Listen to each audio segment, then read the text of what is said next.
Hello everyone, data analysis using AP ইনফোতে আপনাদের স্বাগত জানাচ্ছি। এই এপিসোডটি হচ্ছে পূর্বের এপিসোডের একটি এক্সটেন্ডেড ভার্সন। সো অনেক সময় আমাদের দুটি ভ্যারিয়েবলের বিভিন্ন লজিকের উপর ভিত্তি করে নতুন ভ্যারিয়েবল ক্রিয়েট করতে হয়। এক্সাম্পল হিসেবে ধরুন সিস্টোলিক ব্লাড প্রেশার 140 বা তার বেশি অথবা ডায়াস্টোলিক ব্লাড প্রেশার 90 বা তার বেশি হলে এই দুটি শর্তে যে কোনো একটি পূরণ করলে তাকে আমরা বলবো হাইপারটেনসিভ এইচটিএন, যাকে আমরা 1 কোড দেব। আর অন্য এই শর্ত পূরণ না করলে বাকি সব ভ্যালুকে বলবো আমরা নো এইচটিএন বা 0। সো এটি আমরা কিভাবে করব? তো চলুন আমরা এপি ইনফোতে চলে যাই।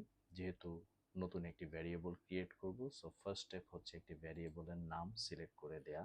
এখানে হচ্ছে এইচটিএন, এটি নিউমেরিক ভ্যালু হবে। নিউমেরিক সিলেক্ট করে ওকে ক্লিক করব। এখন আমরা যে কাজটি করব, যেহেতু একাধিক লজিক, তাই এইখানে ইফ বাটনটিতে ক্লিক করব। ইফ সিলেক্ট করার পরে ইফ কন্ডিশন সে চাচ্ছে। তো প্রথম কন্ডিশন হচ্ছে অ্যাভেলেবল ভ্যারিয়েবল থেকে systolic blood pressure greater than equal 140, or আবার সেই ডায়াস্টোলিক ব্লাড প্রেশার এখান থেকে আবার diastolic blood pressure greater than equal 90। Keyboard থেকে 90 প্রেস করব। এই শর্তটি যদি পূরণ করে দেন নতুন ভ্যারিয়েবল হাইপারটেনশন হবে 1।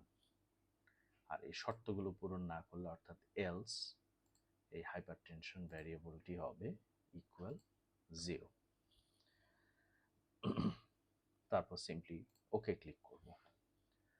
সো নতুন ভ্যারিয়েবল হয়ে গেছে। আমরা স্ট্যাটিস্টিক্সে গিয়ে লিস্টে গিয়ে যদি ক্লিক করি তাহলে ডেটা সেটটি দেখতে পাচ্ছি। ডান দিকে স্ক্রল করে আসি, দেখব যে এইচটিএন ওই সিস্টোলিক এবং ডায়াস্টোলিকের লজিক অনুসারে 1 এবং 0তে কোডিং হয়ে গেছে। 1 মানে হচ্ছে হাইপারটেনসিভ, 0 মানে হচ্ছে নন হাইপারটেনসিভ।